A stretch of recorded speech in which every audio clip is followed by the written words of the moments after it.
Oh, sing, can you see by the dawn's early light what so proudly we at the twilight's last gleaming?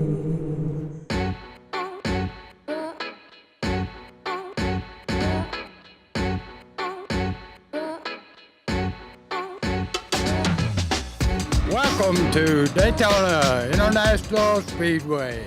In early January 2018, Sunoco Challenge winners Rick Parfitt Jr. and Stuart Middleton travelled to Daytona to take part in the biggest races of their lives. This is the story of their time racing in the world-famous Rolex 24 Hours. You come in and you get into your regular sort of routine of your turning up at the circuit, but of course then all of a sudden it hits you. You're not at Silverstone or Alton or Brands. You're at Daytona. This is the home of NASCAR, and when you look up onto the banking and see 180,000 seats, it's an amazing place. It's like 5 or 6 Wembley stadiums all lined up alongside each other, and it's something that. All of a sudden, the gravity of where you're at and what you're doing and how lucky you are to be able to do something like this certainly hits you. And what's also evident is that the States is just such a motorsport culture, and I think the UK could learn a lot from the passion that is shown here. So for me, to be part of and to have a race on such an iconic circuit, surrounded by, the Rolex Daytona 24-hour runners as well, and some of the best drivers in the world, is immensely special, and I'm amazingly humbled and thankful to Sunoco for allowing me to do this. So Stuart, you've had the opportunity to have a quick look around the Daytona International Speedway. Give us your first thoughts on this iconic circuit. Yeah, so it's I just think it's an absolutely amazing circuit. It's quite something when you first see it. Just sort of seeing just how much of an angle the banking is. It doesn't look as if it's part of the circuit. It's just crazy, but yeah, it's like one heck of a place. It just looks amazing. So I'm really looking forward to getting out there in the car. You look at sort of the names in history that have raced around here, whether it be in NASCAR or whether it be in the Rolex 24. This circuit, you can tell when you arrive. It's so embedded and has such a fantastic history. Yeah, that's it. This place has got a phenomenal history behind it, and yeah, it's just an honour to be able to get the opportunity to come here and drive such an amazing car. So yeah, for me it's just an honour to be able to do this. So it's great to hear Rick and Stuart's thoughts on their debuts, but let's find out a little bit more about them.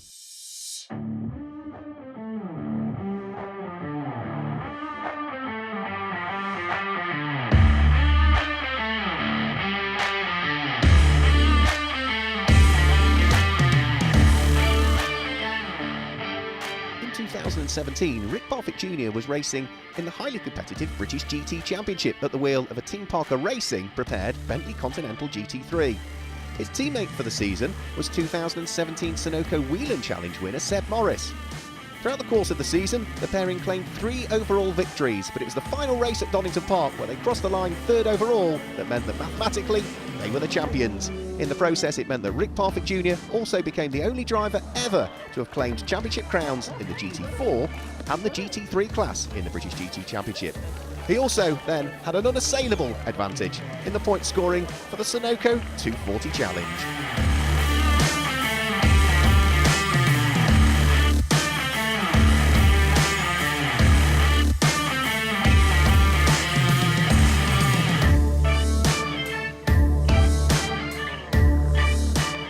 In 2017, Stuart Middleton was also racing in the British GT Championship, but he was at the wheel of an HHC Motorsport prepared Ginetta G55 that would run in the GT4 class. Himself and his teammate Will Tregertha, it was their first season of endurance racing, having both previously competed against each other in the Ginetta Junior Championship. They claimed 3 wins throughout the course of the 2017 season, but second place at the final round at Donington Park was sufficient for them to be crowned the 2017 British GT champions at their first ever season of racing in the championship.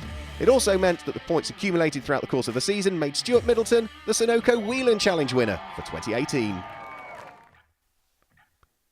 Well, for Rick, the Raw before the 24 was a chance for him to meet his new teammates and the GMG team that will be running him in the brand new Audi R8 GT4 car. Stuart, however, had already been over to meet the team in December, travelling to the team's base in North Carolina. Stuart, Chris Mitchum, welcome to Action Express. Nice to meet you, Chris. Glad you can make the trip across the pond.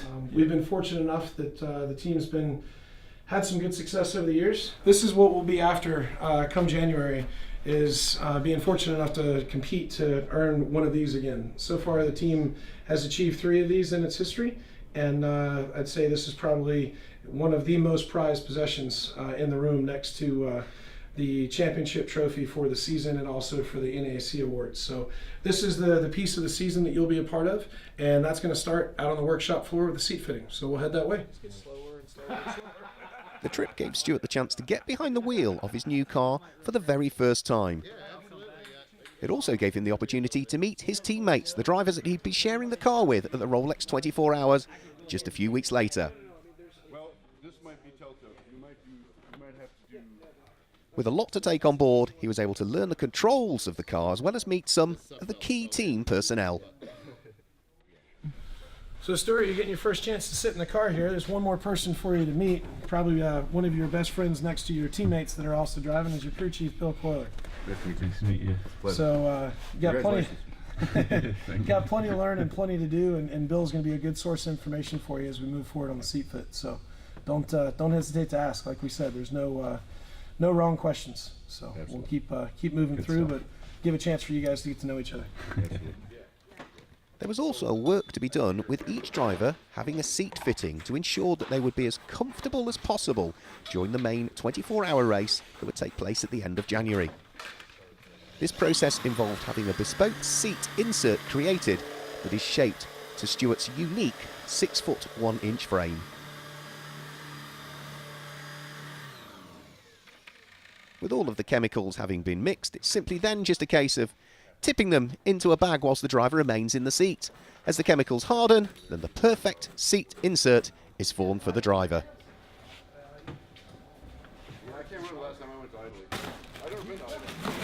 Stuart also got the opportunity to meet former Sunoco Daytona Challenge winner, ex-Formula 1 driver Felipe Nasr, who he'd be sharing the car with at the Rolex 24 in a few weeks' time. Okay, so let me show you a thing here. So that was the first car I drove when I got the Sunoco Challenge win. I came over to drive this piece of art here. Awesome. Yeah. It has changed a lot since then. You know, like you've seen the newer car. It's a bit different. The electronics are different, and obviously you have more power, more downforce, and those are carbon brakes. Those are not. And but you know, it was a great experience. You know, just to get used to the car. And the last time I did it was I came in 2012, right after I won the British F3 Championship. And got to drive this and came third on the race. So awesome. So not a bad result for first time.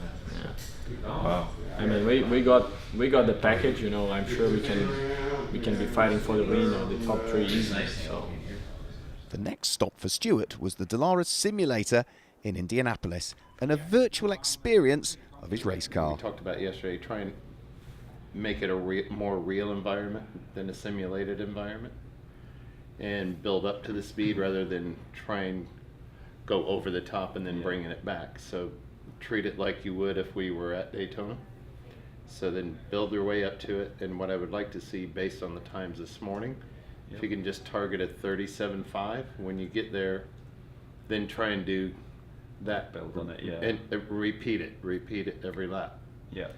And then once you do that, let's say 6, 8, 10 laps, then I'll say if there's a bit more, find a bit more, and we'll sneak up on it that way. Right. And make it more of a real environment. You understand what I mean? Like, With simulation technology proving to be so accurate nowadays, the team are able to treat the session in the same way as they would a test session in the real car, with a job log and data that can be compared between the drivers.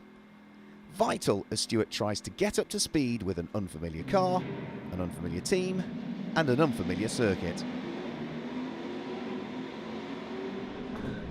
Definitely getting a lot more confident with the speed on the throttle in the lower gears. yeah, 10-4.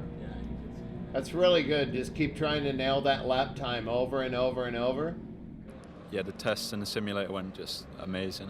It was just like really, really good and beneficial to be able to get the opportunity to like test Daytona and yeah, have a feel for the car as well in a simulated environment. Just yeah, you don't have to worry of having to negotiate traffic and yeah, all the rest of it. So it was really yeah, quite beneficial for myself just to yeah, familiarise and get used to the whole thing. So. And it was great meeting the team and yeah, getting to know the guys. With all of the preparation now having been done, our drivers would now be able to put their experiences to best use on the track. Join us after the break as we see how they got on in the Raw before the Rolex 24.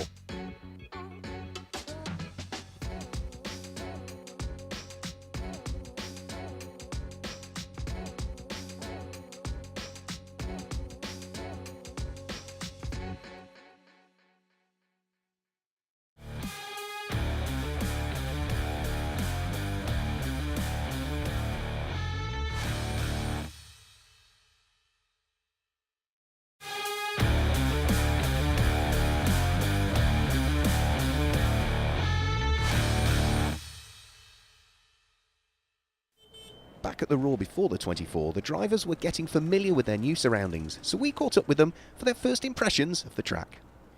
So Rick, we arrived at Daytona yesterday. You took the opportunity to have a walk around the track. Just tell me your first thoughts on the circuit.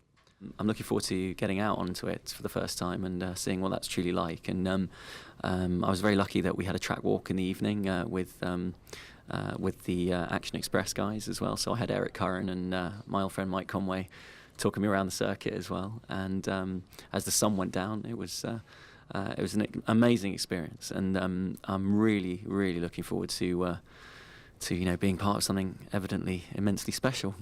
We'll take it easy today. We've got two more test days. So today's all about learning the circuit, learning the car, getting used to the team and the teammates who are awesome. Darren and Cameron are really great guys, and we've gelled immediately. Yeah, it's I'm pretty excited to say the least. So yeah, it just looks an awesome machine, and yeah, it's obviously a lot more power to what I'm used to working with. So yeah, it's going to be interesting for sure. But yeah, I'm just going to go in with level head and yeah, just work my way lap after lap. So yeah, let's see what we can do.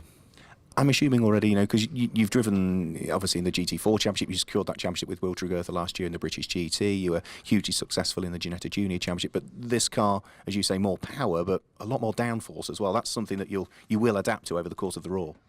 Yeah, for sure. It's like in sort of downforce aspect and grip levels, it is yeah, on another level again. So yeah, there's definitely a good few things that I will be working on throughout the course of this weekend and obviously the race itself. So yeah, I mean, it is a big step, but yeah, hopefully it shouldn't take too long to adjust, but I'll do my best. Having completed his simulation run and practiced driver changes with his teammates in the pit garages, Stuart was now ready for his first run in anger on the 31-degree banking at Daytona, and despite a steady start, was quickly up to speed in the 6.2-litre Cadillac V8-powered machine. With 600 brake horsepower on tap, it was a big step up from his GT4 Ginetta race car, but he put in consistent lap times and, more importantly, did not have any incidents to ensure the team were happy with his progress. test also gives the team the opportunity to share data between the drivers. Stuart Middleton partnered with some very experienced guys, former champion Eric Curran, former Sunoco Daytona Challenge winner Felipe Nasr, who raced in Formula 1 for a couple of seasons, and ex-IndyCar race winner and World Endurance Championship driver Mike Conway.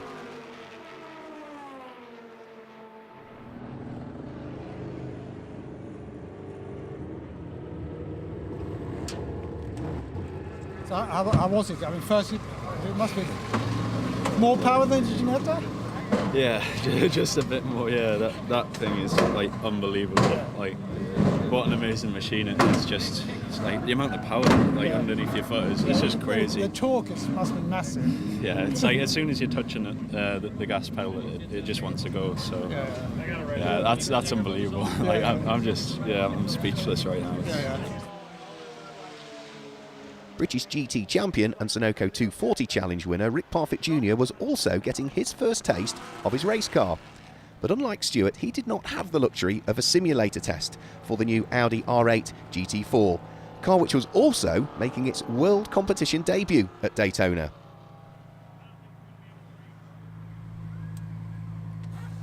With lots of work to undertake and a steep learning curve for the drivers and the team, they were keen to get on and work through what was a very long list of jobs. And of course, it wasn't just a list of jobs to prepare what was a brand new car, it was also trying various changes to the setup on the car to try and maximise performance around the circuit.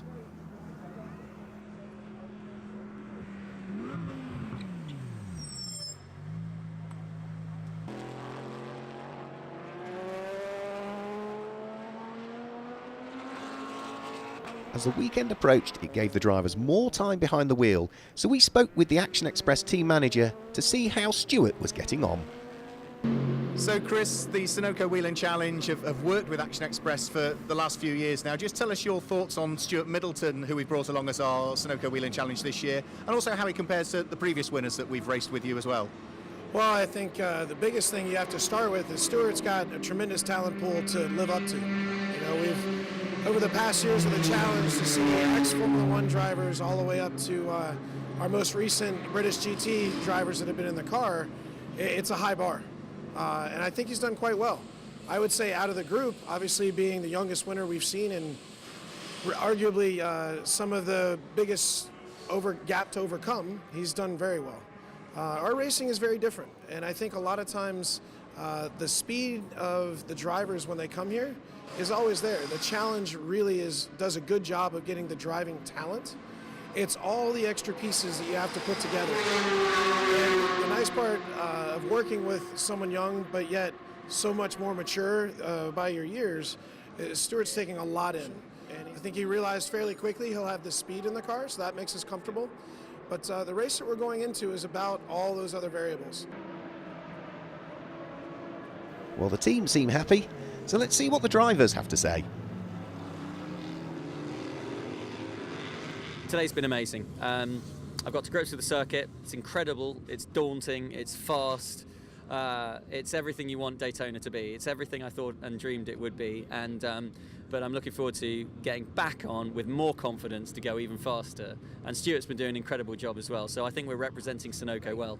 Job's all done for you today, but yep. Stuart, for you, you've still got the opportunity to sample Daytona for the first time under floodlights. Yeah, that should be pretty exciting. Yeah, having never driven in the night before, it's a totally new experience. So yeah, I look forward to trying that out as well.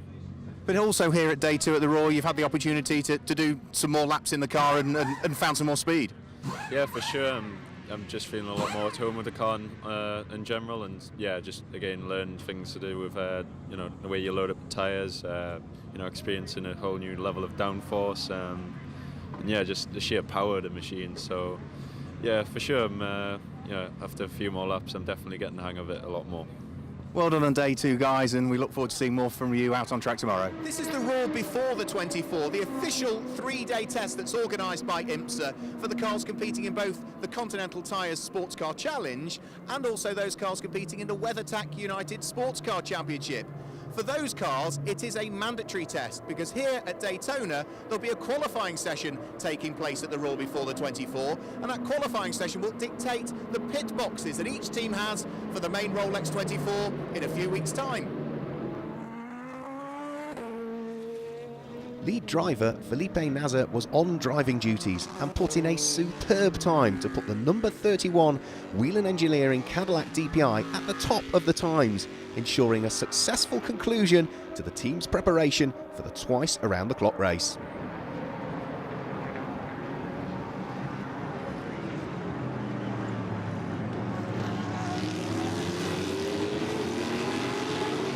So Stuart, that's the end of the Roar before the 24 for you here at Daytona. Just give us your thoughts on your first experience and your teammates that you'll be racing with in a couple of weeks' time here for the Rolex. Yeah, overall I think the Roars went really well for me. It's been very productive, and yeah, it's been really good to just get to know the team more and learn the car and the track. So yeah, I think the progress that's been made from myself, the team, and all my teammates has been really strong. So yeah, I think from our point of view, we've done everything we needed to do to set ourselves up well for the race. So it's all looking good. So Cameron, you're one of Rick Parfitt's teammates in the GMG number 13 Audi. Just give us your thoughts on his performance here at the Roar.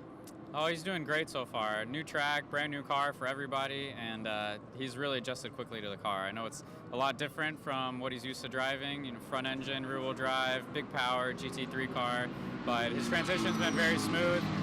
His feedback's been great, and dealing with the team, he's just gotten along really well. So he really blends in with the team well, and he's getting up to speed pretty quick. So Rick, that's the end of the Roar before the 24 for you. A couple of great days testing. Yeah, it's been really good. I mean, obviously coming here with a brand new car as well, it was a little bit of a challenge, and but GMG have done an amazing job, and just to be here obviously with Sunoco is just an absolute dream come true. We've made amazing progress. I was the fastest AM in the last session, and so we're definitely flying the flag for us Brits over here in the GT4 class, and I'm just really looking forward to coming back now to this absolutely incredible circuit for race day. So Anders, that's the end of the Roar before the 24, and you've brought out, by the look of things, a couple of cracking Sunoco Challenge winners again with Rick and Stuart. Of course, I was a little bit nervous for Stuart, especially because he's never driven a car with downforce, and we didn't have the pre-Christmas tests that we normally have, so we went to the simulator in Indianapolis and did a really good job there. So for him to crack those times, sort of 1:38, so it's early. We still have a couple of test days before the race. It's very impressive, and it's been a dream to come through to get the two winners together. And I mean, Stuart is of course very excited about the whole prospect of having to race with Felipe Nasr, ex-Formula 1 driver, and super fast. And he proved today that he is super fast. He's really there. He just creamed everything out of the car and got a stunning qualifying for the pit box. Rick, we mustn't forget, Rick has done a stunning job. They are trying to get all the drivers up to speed in the team. The car is box fresh, an Audi R8, a GT4 car, and hadn't turned a wheel before this. And Rick, coming from GT3 into a GT4 car is much harder actually than getting from GT4 to GT3, because now you're going back to what you learned. And he is between 1.2 seconds off the pro drivers, and he's never been to the circuit either, so he's very impressive. We look forward to returning back here and seeing them in action in a couple of weeks' time. Oh, it'd be great. I can't wait. Well, that's it for the Roar before the 24. Both drivers have impressed with their speed and feedback. Now they have some time to reflect on the flight back home to the UK. Join us as the journey continues after the break.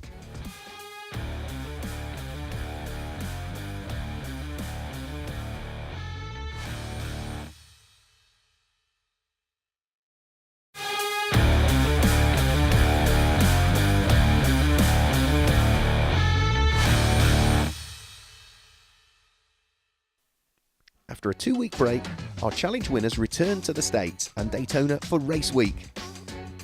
Rick was able to get his eye in during 2 one-hour practice sessions on the Wednesday before being thrust into qualifying for the weekend's BMW Endurance Challenge race. We caught up with him to see how the session went. Rick, we've just seen the end of qualifying for the Continental Tire Sports Car Challenge. You said you wanted a top 10. That could not have gone any better. Yeah, I mean, the fastest I've ever been is a 57.7, and I think I did a low 56, which is absolutely epic. Like I said, I didn't feel like I had a lot of time in the car, so I was still learning, and I was trying different things every lap. I was getting quicker, but I knew there had to be a big change, so I changed my complete braking style on the last lap and went in very, very hard to force the car to rotate a lot more, and it seemed to work a lot better. And by the end of the 2 hairpins, I saw that on my predictive I was over a second, 1.2 up, and so I knew that I was on a quick one. And then I sort of hooked up behind the TechMet Mercedes and used him as a little bit of a tow, and I think I caught him by surprise because he went low, but I went even lower, so I was, you know, bordering on the yellow lines, and he just didn't even think of, he was trying to push me wide, and I still just kept my foot in, went past him, and then put in, it's probably one of the best laps I think I've ever driven, especially given the lack of experience. But yeah, to be P4 against this opposition is truly, truly amazing. I'm very, very excited by that. Good job by Rick. But for Stuart, it was a watching brief as lead driver Felipe Nasr took to the track for the 15-minute prototype qualifying session. He would put in a great effort and run fastest at one point, but an electrical issue in the final minutes meant the number 31 car would qualify 7th. For Stuart, there was still the opportunity to get some nighttime running in ahead of the race. We spoke to team manager Chris Mitchum about his progress. So Chris, we've just had the final night practice. Tomorrow's the day before the 24, and our Sunoco Challenge winner Stuart Middleton got to turn some more laps in the car. No, he did. Stuart did a good job tonight. You know, tonight's the hard part because, yeah, the traffic's up. It's not quite like the race just yet, but we had a lot of excitement tonight. You know, there were some cars that had tires that let go. There were GT traffic. There were 3 wide. And Stuart dealt with all that really well. The most impressive piece for me was when we got to talk to Stuart outside of the car, right? His communication on track, all that sounded good. But outside of the car, right after the stop, we got a few minutes to chat, and you can see where his head is in that moment. And I think he's really got an understanding now, compared to the Roar, for all the extra pieces, right? Like we said back at the Roar, we knew he had the speed. Tonight was not about speed. We wanted him to stay in traffic, wanted him to stay busy, and make good choices. And from the spotters on down to his race engineer, Tim Keane, we're all very happy with what we're seeing. He's put in the effort. He's done some homework away from here to understand things inside the car a bit, you know, knowing where the switches and the layout. Understanding our protocol and our team, I think, is going well. And we're very pleased with what we saw tonight. I think most of the time he stayed within the top 10 throughout his night session, which is all we can ask. This is a whole new undertaking. Here at Daytona, we say it's nighttime. It's very well lit up, but your depth perception and everything else and the nuances, there's a lot going on. He did quite well with it, so we're looking forward to the race. We know we've got 4 fantastic drivers. We know that you're a very, very good team, and your whole team works superbly well. We just need a little bit of lady luck this year. Well, I mean, there's so many sayings out there about luck and how it all goes. I can tell you that we're fully prepared to give it everything that we can, and that's all we can do. You know, we have a saying within our team that says expect to win. It doesn't mean that we're counting on it. It means that we've put all the pieces together that should things go our way, because there's plenty we can't control, we should end up winning in the end. And that's where we are right now. We're ready to go. Well, high praise for Stuart, but now the attention turns to Rick. After all of the testing and the hard work in qualifying, the highlight of the weekend is now upon us. So it's Friday at Daytona International Raceway, which means it's race day for Rick Parfitt Jr. And this car here, the number 13 GMG Audi R8 LMS Ultra GT4, is the car he's going to be starting in the Continental Sports Car Challenge in a few moments' time. Get ready for the start of the 2018 season. Porsche, Audi, Ford, Audi, Porsche, Ford. The top 3 rows, the best of the Mercedes in 9th position. Alec Premet, he's got a bit of experience behind the steering wheel then.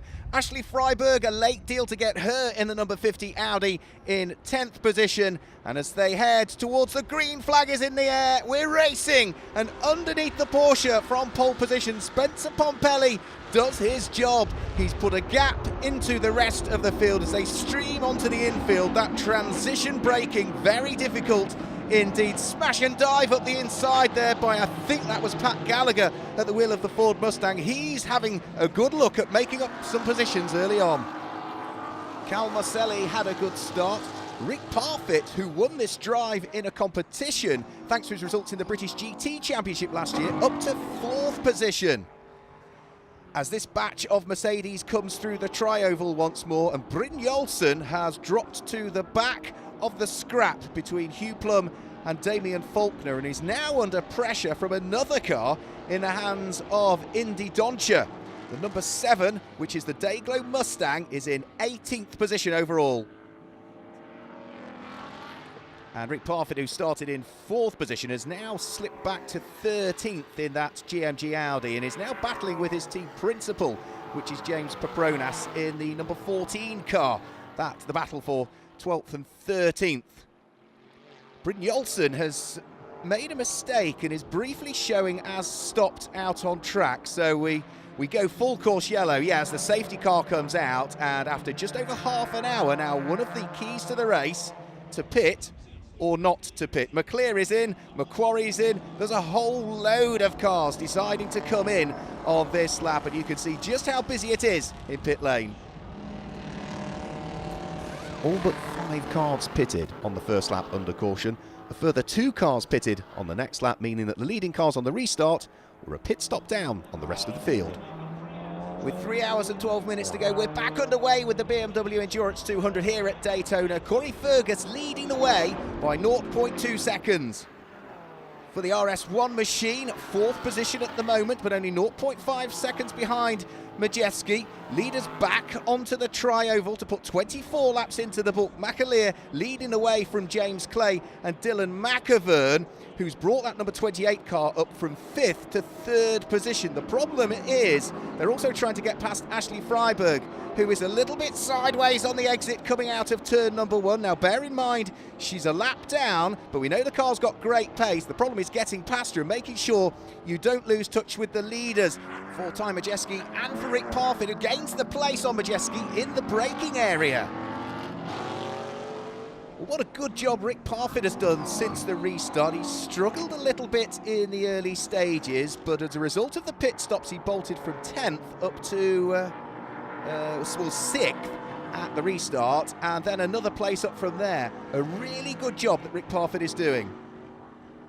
And having made all of that progress following the pit stops, the battle still continued on track. Rick Parfitt still continuing to try and hang on to his place, despite the best efforts of some of the Mustangs trying to muscle their way through and past, at the same time as he was trying to lap slower cars that were not on the lead lap. The battles just kept going and going and going, and all of the time Rick Parfitt just made sure that he positioned the car exactly where he needed to.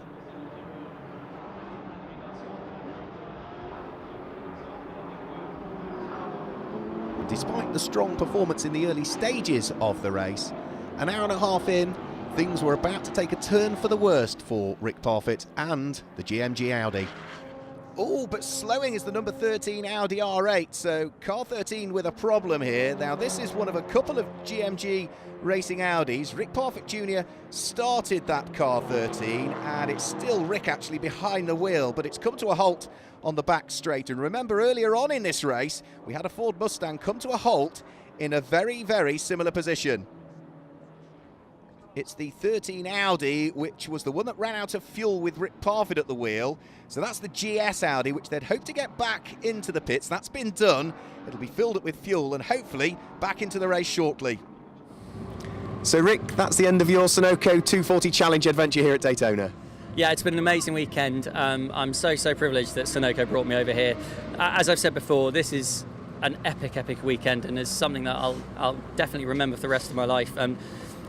Being able to look back now on the race, it was scrappy, and I got mugged at the beginning, so to speak, but I fought my way back, and we were running in 4th, and then 5th, and then 4th, and sadly we ran out of fuel. So, it's a new car, so I think the calculations was mildly off.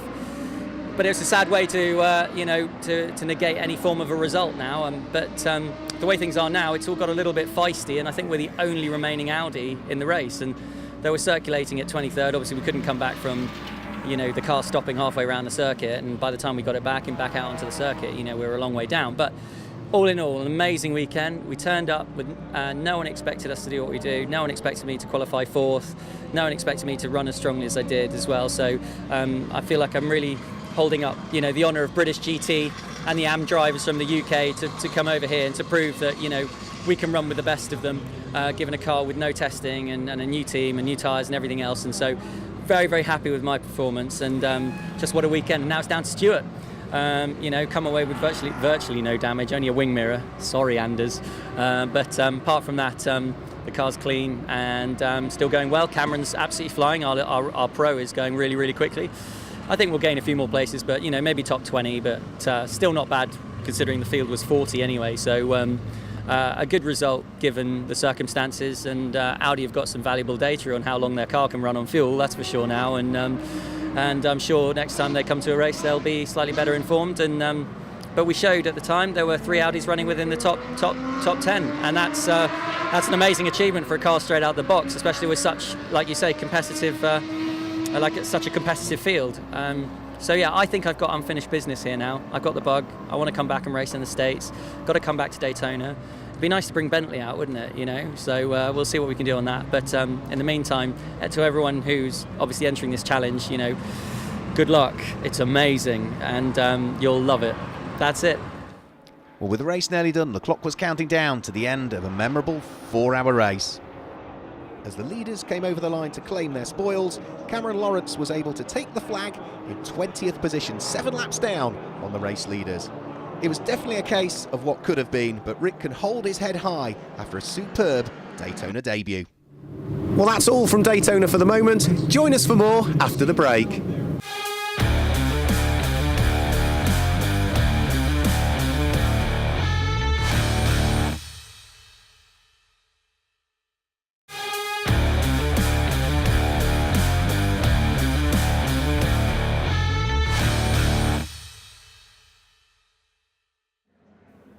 As race day dawned, the tension was palpable as the team made last-minute checks to the cars before one of the biggest races of the racing calendar.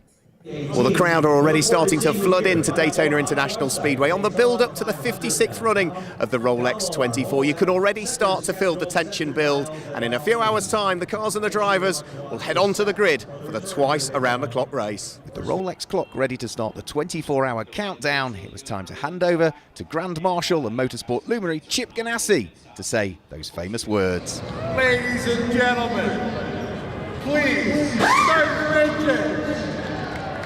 Former Sunoco Challenge winner Felipe Nasr would drive the car away to the start of the race. So let's hand over to our Daytona commentator to pick up as the flag falls.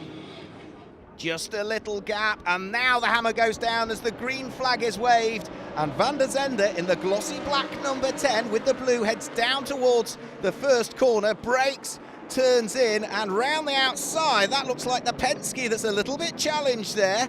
The Acura, but has held on to second position. Felipe Albuquerque was looking very racy indeed in the red Cadillac, but he's dropped back, so it's the Penske in second, the Acura. Behind the Wayne Taylor Cadillac, Tristan Vautier got a good run through there as well, and the red and white number 31 of Felipe Nasr is up to 4th position as they head down to the far side of the infield for the first time. Felipe Nasr, who's going to be driving for the season, round the outside, there he goes. I'd say that's a bit brave on the opening lap of the Rolex 24, but I'd also say he's confident there. He's got the tyres underneath him. He's wanting to make a point. He's going to be in for the full season, stepping in for Dame Cameron, who's left to move to Penske. And Felipe didn't have a chance in qualifying to show what he can do because of an electrical problem. And now he's out to put that car where he believes it should have been for the start of the race.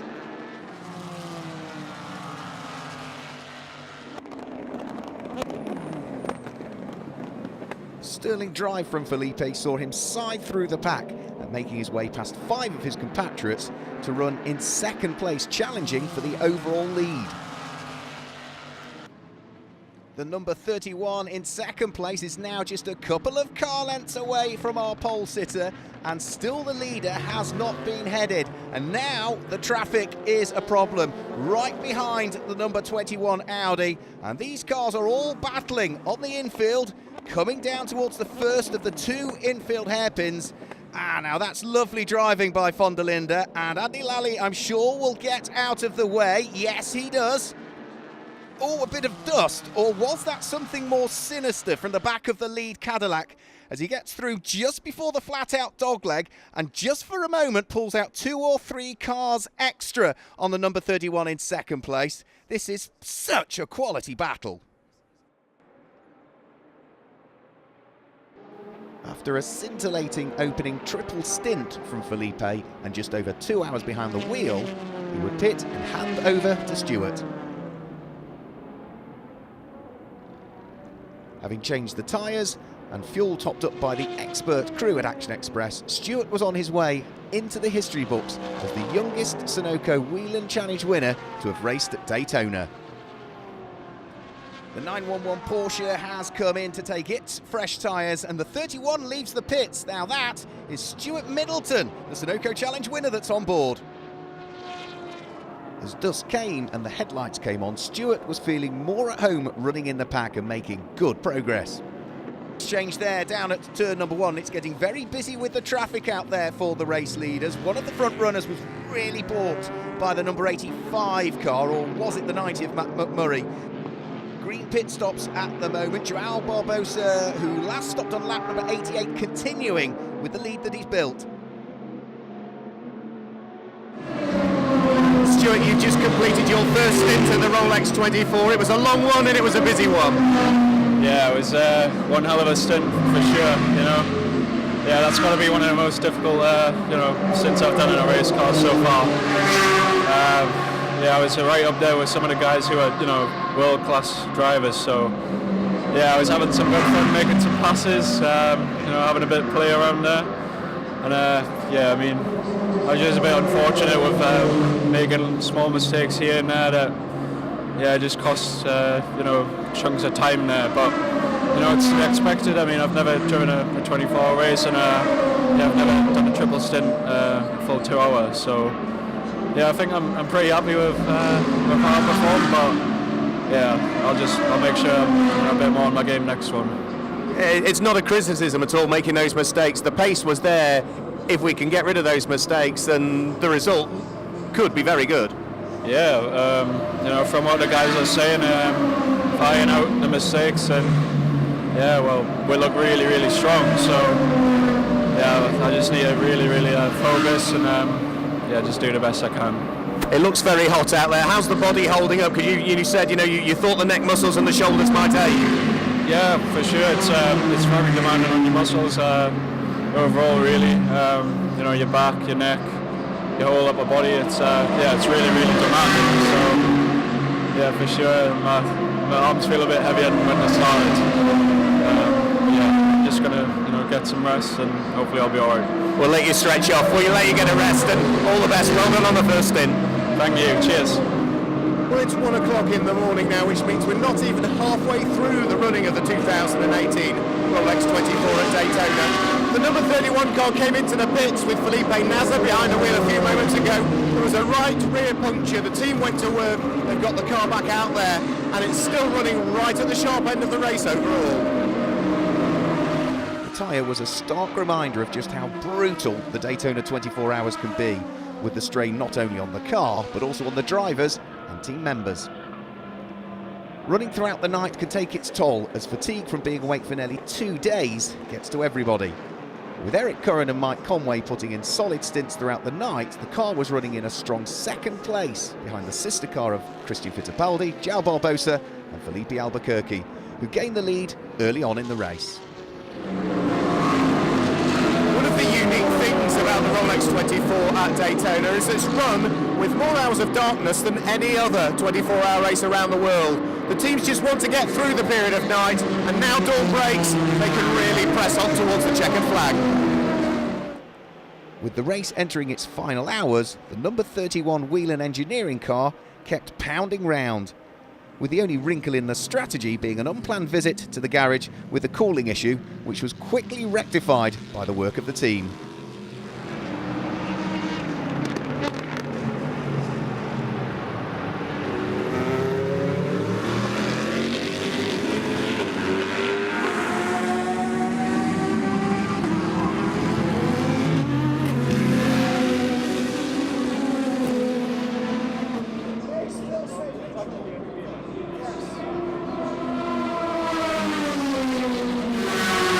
There's a minimum driving period at Daytona, and Stuart Middleton's going to get back in the car for the final 40 minutes to bring it to the checkered flag.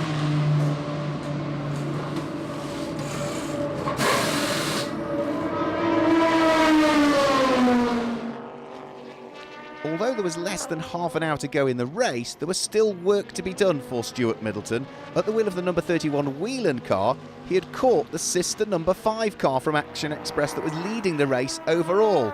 Now, if he could get by it, that would put the Whelan car back onto the lead lap of the race, and should there be a safety car period, they would stand a chance potentially of becoming overall winners. And as they came off Speedway 4, Stuart Middleton got the drag over the race-leading car, went by and got himself back onto the lead lap of the race.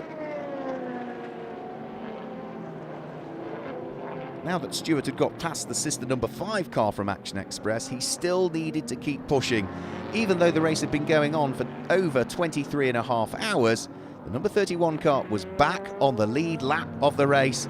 And whilst a win was looking unlikely with just a few minutes to go, Stuart Middleton was still on to become the most successful Sunoco Challenge driver we'd ever had at Daytona, because previously Felipe Nasr had finished on the podium, but in 3rd position overall, and the number 31 Whelan car was hanging on to 2nd.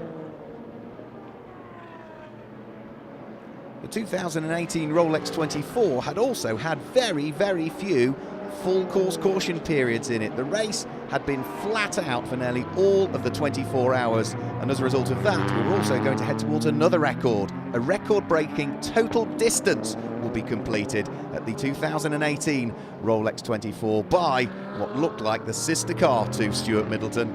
The team were going to be on for a 1-2, and the celebrations were going to last long into the night, as the checkered flag was now only a matter of seconds away from being unfurled. The number 5 car from Action Express, the Mustang sampling machine, was going to win the race overall, but our Sunoco Whelan Challenge winner, Stuart Middleton, was going to stand on the 2nd step at the podium, having made his debut at the Rolex 24 Hours at Daytona.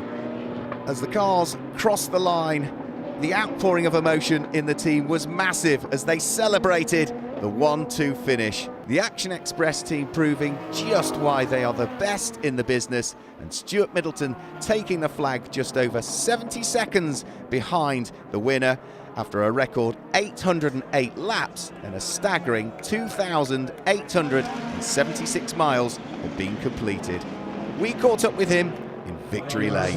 Well, Stuart, we spoke earlier on and we thought that your driving duties were done here at the Rolex 24, but wasn't to be. You got back in the car and brought it to the checkered flag and 2nd overall. Yeah, that was, it was an extremely proud moment for me. Bringing the car home and taking the checkered flag was, something really, really special. So, I can't thank everybody enough for the opportunity, and what an experience it's been. The emotions is just crazy. I'm so happy to be here and to be finishing where I did, so yeah.